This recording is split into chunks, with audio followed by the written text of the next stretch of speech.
Welcome to Reading Inspires by Reading is Fundamental. I'm your host, Dr. Erin Bailey. This podcast celebrates the power of books and the joy of reading. In each episode, we talk with educators, librarians, families, authors, and literacy champions to explore one big question: what does reading inspire for you? Through stories, research, and real-world experiences from classrooms, libraries, and homes, we explore what literacy looks like and why it matters. Whether you're nurturing young readers, shaping learning spaces, or simply love a good book, we're glad you're here. Be sure to subscribe to get the latest episode. Let's get inspired. Welcome. Today, I am joined by Jay Flores, who was connected with Reading is Fundamental a while ago. He's done a lot for us. He's featured in our summer reading initiative. He has written this book, which we'll talk a lot about, Engineer Someday. So he is a former engineer or current engineer. He has a video that's called It's Not Science, or It's Not Magic, excuse me. It's Not Magic, It's Science, which I might borrow that, Jay, because people always ask me how children learn to read. And I want to say, it's not magic, it's science. It's a little bit of magic, but it's mostly science of reading. And he's also on this upcoming season of American Ninja Warrior, which is not relevant to literacy, but is awesome. So welcome, Jay. Thank you. I'm so excited to share some time with you. Thanks for having me. Yeah. So I rattled off, a whole bunch of things that you're involved with. Can you share a little bit about your background and what kind of drove you from your journey in STEM education to media and now advocacy for children? So I was a very curious kid from day one. My mom tells me stories of just as she was cooking, I would take all the pots and pans out and I would start doing these kind of experiments because I definitely am not musically inclined, but I was testing, what does the wooden spoon sound like versus the metal spoon? And always just like tinkering and playing around. In the book, there's a picture of me at the beginning that's just me in a box, playing inside that box. And that just, I think, really encapsulates. Yeah, there you go. That picture right there is really the inspiration behind the book because that cardboard box to me could be anything. It could be a rocket ship, a castle, a spaceship, a car. It could be whatever I wanted it to be. And recently, my parents retired, and we watched some old kind of family videos, and we went and got a VHS tape from a player from Facebook Marketplace and watched some old stuff. And there's a video of me creating my first airplane at like 3 years old, which makes it sound like I'm this child prodigy engineer, but it was just me organizing the couch cushions in a way that to me was an airplane. And my parents really celebrated that. Instead of getting in trouble for tearing apart the living room, my dad grabbed the video camera instead of recording me, asking me questions about my airplane. And so as I got older and I tried to figure out what I wanted to do in the world, I never really saw that connection between my curiosity and what that meant in terms of a career. And eventually I was fortunate to find engineering and find all those connections, but that didn't happen until probably the summer of my junior year of high school. And so my mission ever since then has been to make sure that young kids can see future opportunities in the way that they enjoy to play and explore and learn and what they like to read about. And so that's kind of what has now built out this brand with Engineer Someday and all the work that I do, and even American Ninja Warrior in an odd way. I start all of my course runs with an experiment. This season that's coming up soon, you'll see the book featured, and it's just one extra way that I get to show kids the cool connection between things that they like obstacle course races and engineering and science. Yeah, I love it. It is really inspiring for children to see the things that they're interested in can become part of their future career and their lives. And I love the way you haven't given up any of your passions and your hobbies. You've just found a way to bring them all together. And so two of those are literacy and STEM, which those of you listening who are unfamiliar, that stands for science, technology, engineering, and mathematics. And a lot of people include STEAM, like art is in there as well.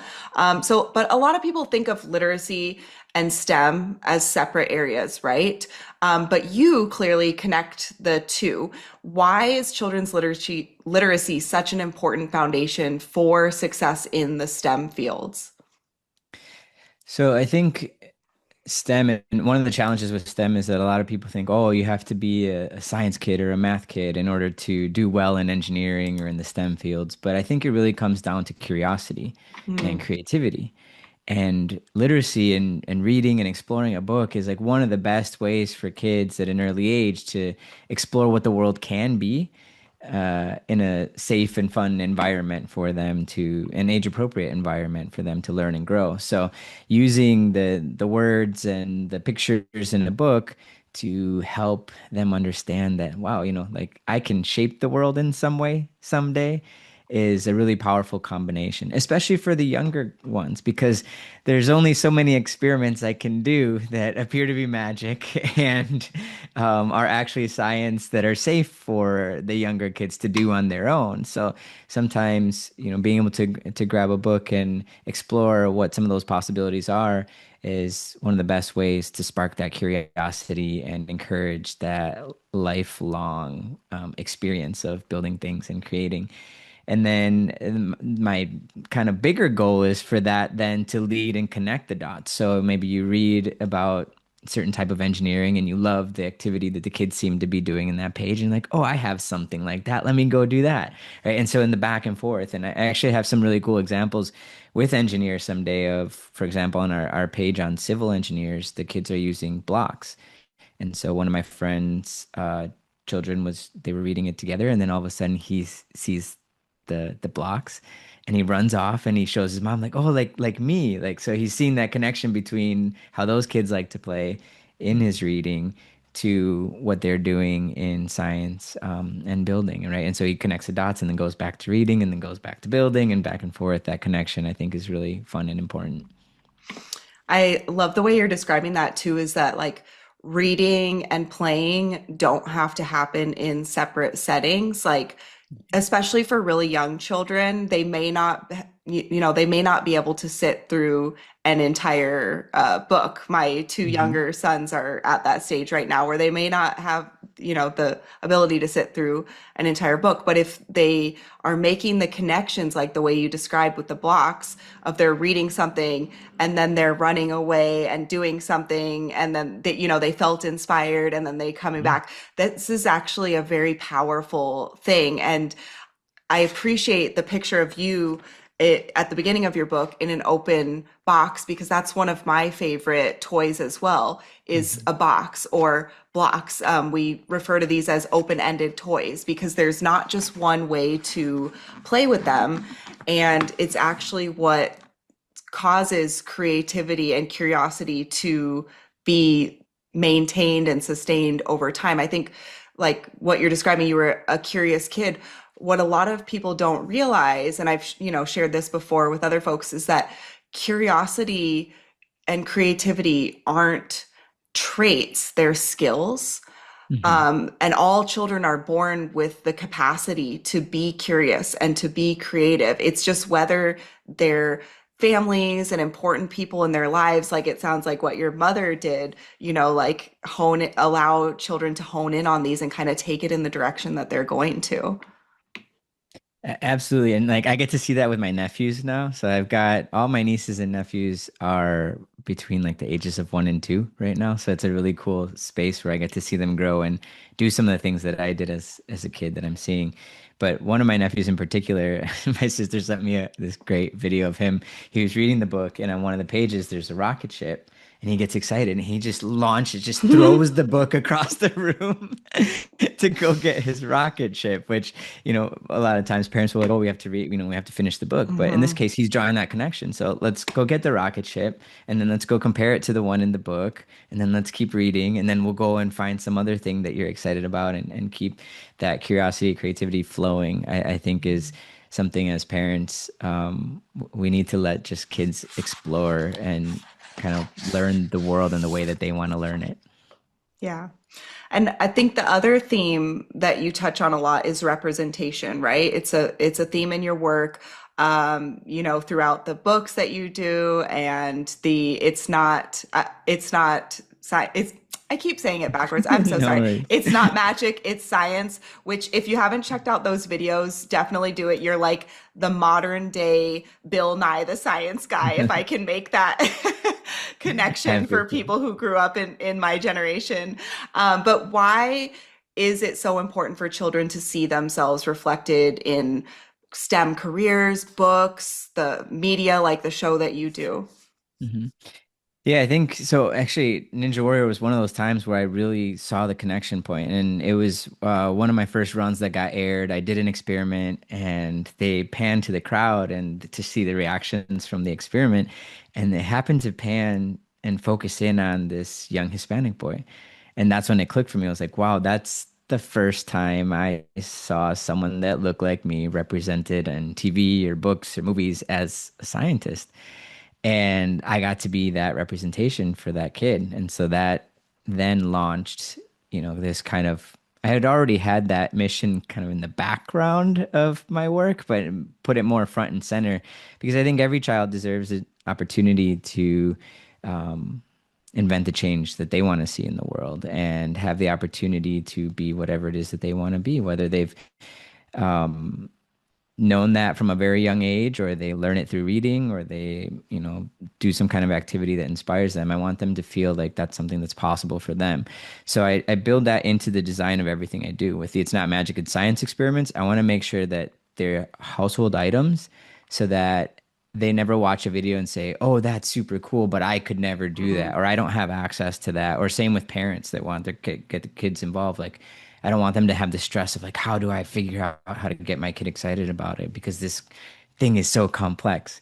And then in the same with the book. So the characters and the engineering that's being showed in the pages is kids at play. So I wanted to make sure that it wasn't adults doing engineering that Mhm. kids were observing. I wanted the kids to see themselves in the way that they explore and learn and play, and how that then ties to a particular type of engineering. And the way I do my book readings and live events, we have some experiments as well, and I'll engage the kids in the activities and ask them questions, like ask them engineering design questions that they don't necessarily realize. But if we're trying to launch a little mini rocket, should we use hot water or cold water? And most of them to launch it faster, and most of them will know, okay, well, let's use hot, just kind of intuitively. And at the end, I'll say, like, you guys just made several different aerospace engineering decisions, and you're only 4 years old. And it's like so cool to be able to have that representation, both from, their ethnic background, boys and girls, but then also the age, right? Because there's no age limit on innovation, and there's no height requirement for experimenting in most cases. So I want them all to be able to take a look and be like, I can do that too.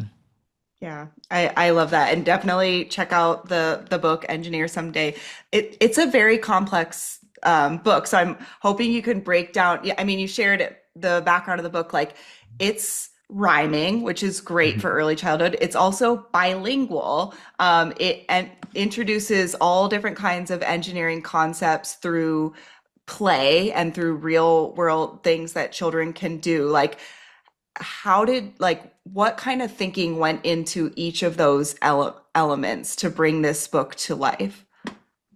Yeah, so originally it just started as engineers are really, really good at making really, really cool things sound really, really boring because they don't share it at the age appropriate level for a lot of younger kids when they're going out and doing outreach events or, talking about what they do. And so originally it just started as like, how do I help other engineers break down what they do in a way that's exciting to a 5-year-old and or their grandmother, right? And so I tried to think of good analogies and comparisons, and I started to think about, okay, like what does each type of engineering compare to? And so the book takes 10 different types of engineering, compares it to some kind of character or career that younger kids are most likely already familiar with. So I'll give you an example of the chemical engineering page. So like a chef, they mix and brew medicine, fuel, and even shampoo. So most kids will know what a chef is or they've seen somebody cook before. But then we draw the connection to how chemical engineers do that in real life to create fuels, medicines, shampoos, etc. And so it does a lot of things. One, it draws that connection to something that they know and makes it familiar for them, but then it expands like their ideas of what's possible and then like how many things engineering touches. So for example, we don't usually think of engineering when we think of the shampoo that we use, right? And so I love to give them an opportunity to think of like, oh, what if we could make a shampoo that would turn your color or your hair color purple for 30 seconds and then go back to regular. And they just start coming up with all of these wild and wonderful ideas. And then on the pages, then the kids are doing kind of some of that type of exploration. So in the chemical engineering page, they've got like a bubble experiment, right? Which is something that they've probably played with bubbles before, and now they can draw that connection to other things. So each of the different types of engineering has that character, everything from magicians to wizards to gadget makers, that then tie back into it.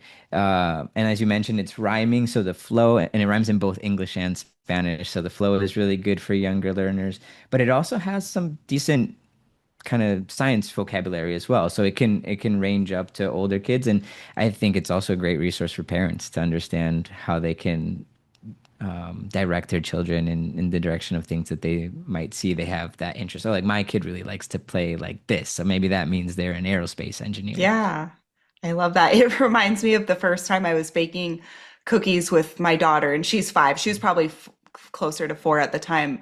But she was about to go into just take that scooper and go right into the flour and I said, whoa, whoa, whoa, whoa, whoa. This is chemistry. You need to do exact measurements. But it was like a fun lesson, to your point, in chemistry, that like this is a measuring cup and it needs to Mhm. be exact or you're gonna, throw off the proportions and things like that. So it's like, to your point, this can give parents a lot of great ideas of things that they're probably already doing, but they can help Mhm. their children see it through an engineer's perspective. 100%. And so many different things that we do is connected back to engineering. I mean, everything technically is connected back to some kind of science or math, but this does it in a way that connects to the things that those younger kids are more exposed to and connected with, and again can see themselves doing, like, oh, the kid with the blocks, or on our aerospace page, the kids creating kind of like a little astronaut helmet out of a cardboard box. Those kinds of things that they may have tried at some point, and now they can draw that connection to what that means for them in the future. Yeah. Also, huge kudos for creating a book that's bilingual and rhyming in English and Spanish. It's very hard to convert English rhymes into Spanish rhymes, and maybe you can share a little bit about that, and also why was it so important to you to create a bilingual STEM children's book? Mhm. Yeah, so the rhyming is that's the hardest part. And there's a lot of back and forth that goes into that, and a lot of just thinking of different examples. So for example, on the chemical engineering page, we use shampoo for the English, but then we end up using soap for the Spanish because it was easier to do the rhyming that way. But I wanted it to rhyme in both languages because I want, whether you read it in English, Spanish, both, or even if you can't read, my my illustrator is amazing and does a really good job of bringing the pages to life in the kind of experiments and play that the kids are doing. So no matter, again, whether it's English, Spanish, both, or you just look at the pictures, I wanted kids to be inspired by it. And I think uh, creating the rhymes in Spanish and not just a direct translation makes it feel much more genuine and less of an afterthought, and makes that experience of reading it better for everyone. And even if you don't know Spanish very well, I feel like, and you're trying to read it in Spanish, I feel like the rhyming makes it a little more fun, even if you don't understand exactly what's going on. It will encourage more kids and more parents to read both sides, even if you don't understand one or the other languages. And then in terms of the importance of it being just a bilingual book in general is, I think, every kid deserves a chance to explore these careers. And I think with all the challenges we face in the world, we need all hands on deck. I want as many kids out there solving problems as we can. And the earlier we can draw those connections to them, the better. And then also, I knew there's, in terms of the bilingual side, there's a lot of parents that now can read it with their kids that may, their kids might speak English and Spanish, but maybe the parents' English isn't as good. And I want this exploration and these experiments to be a family activity. So now it engages more parents, more grandparents that may not have had the strong English background to be able to engage with it. And it helps me reach more kids around the world. I mean, especially in this hemisphere, we can reach so many more countries and have an impact in places that I might not have reached otherwise on my own. Yeah, yeah, I appreciate it so much. I'm going to put myself in the camp of I will try to read it in Spanish, and it may not sound as beautiful. It will not sound as beautiful as when you read it. But I think that's the point, is to try. Like everyone can try to be bilingual. And I think a point that I'll add in there for any families listening, like even if you are a family that isn't as confident reading in English or in Spanish, the benefits are all the same for your children. Reading aloud to your children, regardless of what language you read in, is beneficial for your children. So just do it. Absolutely. Um, so I'm wondering if, like, with the bilingual, if you can share any experiences from your own childhood, because research shows the cognitive and cultural benefits of being bilingual. Maybe like, what did your family do for you or teachers in your life to just foster your ability to be bilingual and naturally curious about STEM? Yeah, so another reason why I think it's so important is because I almost lost that part of me, honestly. So I went to an elementary school and a middle school where I was probably the only Spanish speaker, aside from maybe one other kid and then my sister. So at an early age, I actually kind of started to reject Spanish because all the other kids only spoke English, cartoons were in English. Fortunately, my parents would still speak Spanish to me and my family, my like broader family. So I didn't lose it completely. And then at a certain point in my life, I was like, no, this is actually an important part of who I am. I want to continue to um, have that part of who I am and my culture continue to be important, and then now spread it with others. And I think it's just it's so unfortunate that sometimes it's not viewed as a superpower and a benefit. And there's so many awesome opportunities I've received because I am bilingual and so many places I can travel to comfortably and not have to worry about things and people you get to meet. And just, I think it's something that we need to improve the branding around as Hmm. being bilingual is such a powerful thing. It's something that should be celebrated. It's something that's impressive. People that come to the States that maybe spoke Spanish first and are speaking English, whether it's in an accent or not, I think it's very a good sign of someone that's brave and has grown a lot and is doing important things. So I want kids to grow up and be proud of both sides of that. In addition to all the benefits that we know it has for your growth and your learning and your development and the way you use your brain. So hopefully this book inspires you to use your reading brain, your science brain, your language brain, in English and Spanish, and we'll continue to just have kids explore in the best way they want. And then we also, even on the illustrations, have some cultural aspects in there that kids will be like, oh, that looks like my house, or like that looks Mm. like something we have in our home. And it also sparks questions amongst younger kids, like, why is the banana green? And then we have the conversation of, Yeah. oh, that's a plantain, and so it helps spark those kind of curious questions amongst young kids and helps teach them more about different cultures too. Yeah. Yeah. And I think you hit on it really well that there is a science of the brain behind bilingualism, and it creates more neuroplasticity, which basically means like you can learn things quicker and you can like you're more comfortable with what they call like cognitive dissonance. When two things don't match up or don't make sense, you're able to be a better problem solver. So I am a fierce advocate that like bilingualism is the greatest gift that you could ever give your child. So if you are in a position that you're able to do that, I highly encourage you to raise a bilingual child. So that's that's just my little shout out for me for that. But really appreciate resources and books that help families to do that. So we're kind of getting towards the end, and I always end by asking this very difficult question. I've now have two kind of versions of the question. What does reading inspire for you, or who inspired you to love reading? So the funny thing is, I became an engineer so I wouldn't have to write anymore.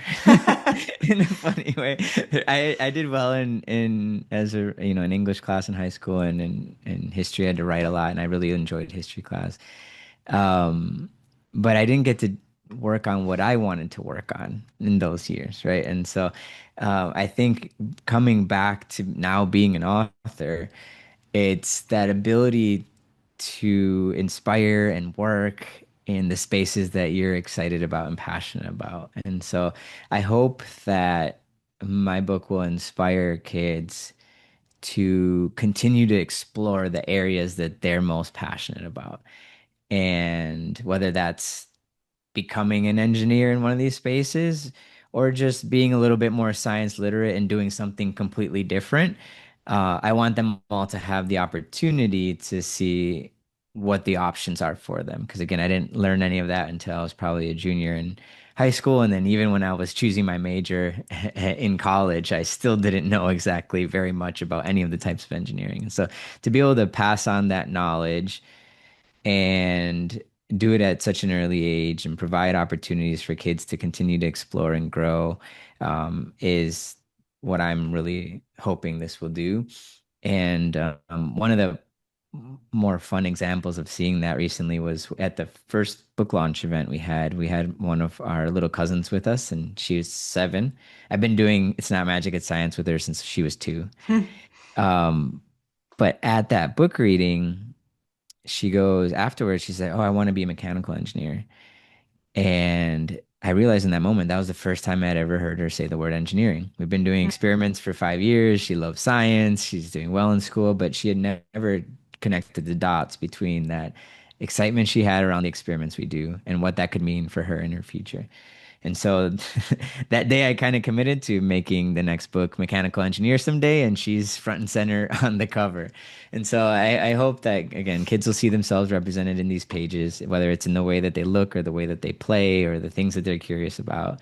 And then they'll take that and use it as a springboard to continue exploring and learning more about all the different types of engineering or other things that they're passionate about. And one day be able to say, like, because of that book, I went and did this experiment or this summer camp, and then that led me to do what I do today. That'll be, I think, the most rewarding part of it all. That's adorable. I can't wait to get my hands on Mechanical Engineer someday now that I know the background story of the cover. And I'll be sure to link it below. If you're listening and something resonated with you or this conversation made you think of somebody, share it with them. We'd love for them to join our community. Thank you for listening to Reading Inspires by Reading is Fundamental. I hope today's conversation sparked new ideas, meaningful connections, and a renewed love of reading. If you enjoyed this episode, be sure to subscribe, share it with a fellow literacy champion, and join us next time as we continue exploring what reading inspires.